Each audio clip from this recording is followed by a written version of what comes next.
Prince Harry gave an interview to the BBC over the weekend that has been described as heartbreaking, petulant, misguided, seething, and a really bad idea by anyone who watched it. He sort of seems to veer between wanting to punch someone and bursting into tears. It followed his loss in a Court of Appeal case in the UK where he sought to reinstate his full publicly funded police protection after it was removed when he and Meghan stepped back from royal duties in 2020. Here's some of what he had to say. It is very clear that from 2020, because I was no longer allowed an official role and because I decided to remove myself eventually from the institution, that my life got devalued from the highest score to the lowest score overnight. And how does that make you feel, given you have expressed numerous times that you do not want history to repeat itself? I don't want history to repeat itself. I think there's a lot of other people out there, the majority, that also don't want history to repeat itself. Through the disclosure process, I've discovered that some people want history to repeat itself, which is pretty dark. I would love reconciliation with my family.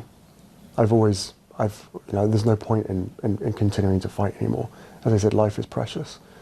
I don't know how much longer my father has. He won't speak to me because of this security stuff. Oh, that is so dark. He's, of course, referring to Diana. His mother refused her royal security protection because she thought that they were spying on her. And that ended, obviously, tragically. The reaction was very swift after the interview. The British public overwhelmingly think Harry and Meghan should lose their royal titles, and Buckingham Palace issued a very blunt statement. They said all of these issues have been examined repeatedly and meticulously by the courts, with the same conclusion reached on each occasion. I don't get it. I don't get why people are so angry. Holly, can you explain this to me? Falling off my chair with irritation Why? at Prince Harry. One of my Roman empires is why Meghan cops all the abuse when Harry is just the most entitled, I'm just going to say it, he's just the most entitled whinger in public life. Like, I read a whole book about how hard done by he is. It's a very good book. I encourage you all to read it. But he just has this entire inability to be able to see how unbelievably privileged he is and how every time he puts himself in a victim seat over and over and over again. How can he sit there and basically say, which is what he just did, that my dad doesn't really care if I die or if his grandchildren die. He doesn't really care. He just wants to win. And then in the next breath say, I'd love a reconciliation. I don't know how much time he's got left. It's like you want a reconciliation with your family when you're going on the record on the BBC and basically saying they don't care whether or not I die. And saying it was an establishment stitch-up. It's insane. I did not watch it. I've watched a few clips, but I think that the reason we find this difficult to watch and the outcry by a lot of people is because we're not watching a grown man, we're watching a frightened little boy. Yes, but that's his problem. He's doing a lot of therapy. Is it his problem? He could sort that out. Or is it a problem that he directly inherited from the man who is denying him protection? I think that he comes across as, well, I was going to say paranoid, but I think he might have a point. He's not paranoid. Yeah, I think that he's right in being terrified about his own security. But this is a point to prove situation, right? Because actually the way things stand is that it's a case by case basis on whether or not he will get taxpayer funded security. Now, to be clear on this, if people are wondering what the argument's about, let's say that Taylor Swift goes to the UK. Or anywhere in the world, right? She pays for her own security, except, and Harry brought this up in court actually, that when she came to the UK most recently for Eras, she did get a little bit of help from the government. She did get a bit of police escort to venues and things like that. But in general, high profile, rich and famous people pay for their own security. They do not expect the governments of the land to do that. Now, Harry's point is he's not just a rich and famous person, he's a royal. He chose not to be a royal. He chose to go and make his own money and make his fortune, and I'm cheering him on in that because, as I've been saying to Mia the last few weeks, one thing I learned from all the Meghan videos I'm watching at the moment is she seems so happy. They built a beautiful life, a wonderful life, and they are coining it in. He is making hand over fist millions of dollars here and there. His book is the highest-selling nonfiction book of all time.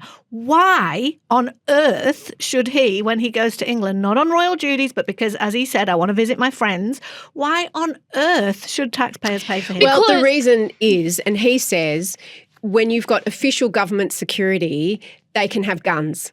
They've got access to information and intelligence and MI5 and all of the secret stuff. When you've got private security, they can't carry weapons in the UK and they don't have all of that intel.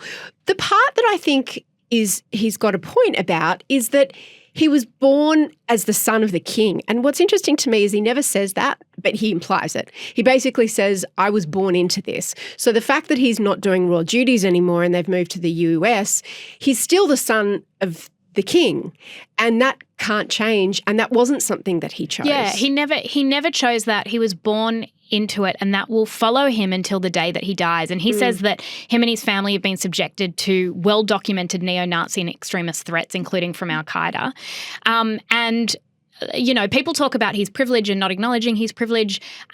His mother was killed, like his mother died in a way that was very, very traumatic for him, and I think that that's something because of private security, because there was a drunk driver, because they didn't know what they were doing. So I think that the emotions, this is a man who has just lost a very important court case that clearly mattered a lot to him. He's angry, he feels aggrieved, he wants justice, and I can appreciate and have empathy for all of those feelings alongside wanting reconciliation. He's right that one day, of course, King Charles is going to die and they're not going to be able to repair this broken relationship. But in wanting justice and in speaking out, that's obviously, it's causing greater division. He does not...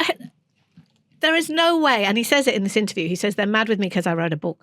Yes, they are mad with you because you wrote a book, but for many other reasons too. How many ways do you reject your family and criticize your family and accuse them of some of the worst things you could accuse a person of? Not loving their son, not protecting their son, throwing you under the bus, doing all these things that obviously we don't hear the other side of this story because they haven't written their books about it. Which they could do if they wanted to. Royals do, yeah, right? But now, I'm not a royalist. Let's be clear. It's not that I'm like, oh, he's not behaving like a royal. I just think it is unbelievably misguided to just constantly be whinging and whinging and whinging about this when he could pay for the best private security in the world. And he could also have the royal security when he comes on royal duties. It's when he's invited, he said, yes. Not when he goes there. But I mean, his argument also is that he's given 35 years of service, including 2 tours of duty. Now, the 2 tours of duty is a different thing. I mean, he is a serviceman. He went to Afghanistan, but that doesn't entitle you to security, plenty of right? veterans who don't have that. No, exactly. Veterans don't. But a lot of people have said, well, 35 years of living in palaces and having a very indulged life and not having to do that much to earn it. But what I see when I watch that, it's really typical of some people that I see online who claim to be victims and then they do things that ensures that they will be attacked and that their victim status feels more justified, so that they almost like constantly re-traumatize himself. So the story he tells himself is that his family have rejected him and he's the spare, literally. He's the spare. His brother's going to be the king. His dad's already the king and they don't care about him. And then he keeps doing these things. Like he said, I wanted to keep serving. They wouldn't let me. All of these, he sounds very childish in the way that he's, my old therapist would have said, how old do you feel right now, pet? Yes. But he sounds like a little child going, it's not fair, Daddy doesn't love me as much as he loves William. That's exactly what he sounds like, and yet he's made a whole documentary series about his mental health. And we've read about the amount of talk therapy he's doing and how happy he is doing what he's doing right now. It's like, just shush. Just stop throwing rocks at these people who have no choices in their situation either. The king was born into his role. William was born into his. They're trying to work out, they're trying to do the best they can while Harry throws rocks at them from every angle all the time. And it just is, I just can't find, of course, I don't think that he's overstating the danger, to your point, Jessie. I don't think that. Like, he absolutely would be a very high risk out in the world. But I just think that the idea that the public should pay for it, even though I no longer work in a public role, is just intensely misguided. I reckon that his anger is saying, Dad, King of England, you had me. You knew exactly what you were doing when you had two sons, and you owe me protection. My dad should look after me. I think that's what he's saying.